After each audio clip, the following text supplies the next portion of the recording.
ஒரு ஸ்கூலில் வந்து ஒரு எஸ்ஸே எழுத சொல்கிறாங்க. ஸோ அந்த குழந்தைங்கள்லாம் அவங்கவுங்க எஸ்ஸே எழுதுகிறாங்க. அந்த எஸ்ஸே வந்து கடவுள்கிட்ட நீங்கள் வந்து என்ன கேட்க போகிறீங்க, இதுதான் தலைப்பு. ஸோ அந்த எல்லாருமே வந்து எஸ்ஸே எழுதுகிறாங்க. இந்த ஒரு ஒரு குழந்தையோட எஸ்ஸே மட்டும் வித்தியாசமாக இருந்தது. அவங்க டீச்சர் எடுத்து படிக்கிறாங்க.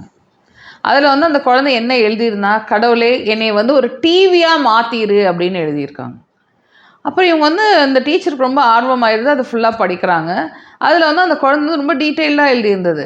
நான் வந்து டிவியாகவே வாழ விரும்புகிறேன். என்னை ஒரு டிவியாகவே மாற்றிடு. ஏன் அப்படின்னு பார்த்தீங்கன்னா, எங்கள் அப்பா எவ்வளோ கஷ்டப்பட்டு வேலை முடித்து சாயந்தரம் வந்தாலும், அவர் வந்த உடனே வந்து டிவியை தான் பார்த்துட்ருக்காரு. எங்கள் அம்மா வந்து வேலையெல்லாம் முடிச்சுட்டு நான் சாயந்தரம் ஸ்கூல்லேருந்து போனதுக்கப்புறமும் எங்கள் அம்மா வந்து டிவியை தான் பார்த்துட்ருக்காங்க.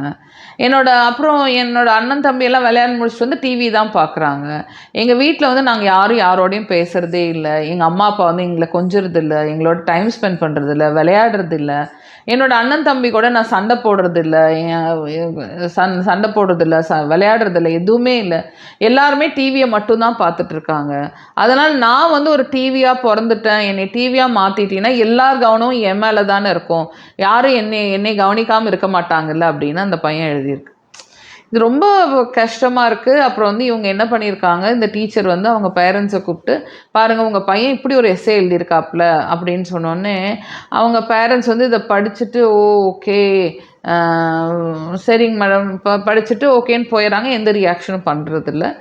அப்புறம் திருப்பி போகும்போது அவங்க அம்மாவும் அப்பாவும் வந்து காரில் பேசிக்கிறாங்க. என்ன எழுதியிருக்கான் பையன், இதில் என்ன வித்தியாசமாக இருக்குது அப்படின்னு கேட்குறாம, அவனோட ஃபீலிங் அவன் எழுதியிருக்கான், இதில் ஒன்றும் இல்லையே அப்படின்னு சொல்லிட்டு அவங்க அம்மா சொல்கிறாங்க.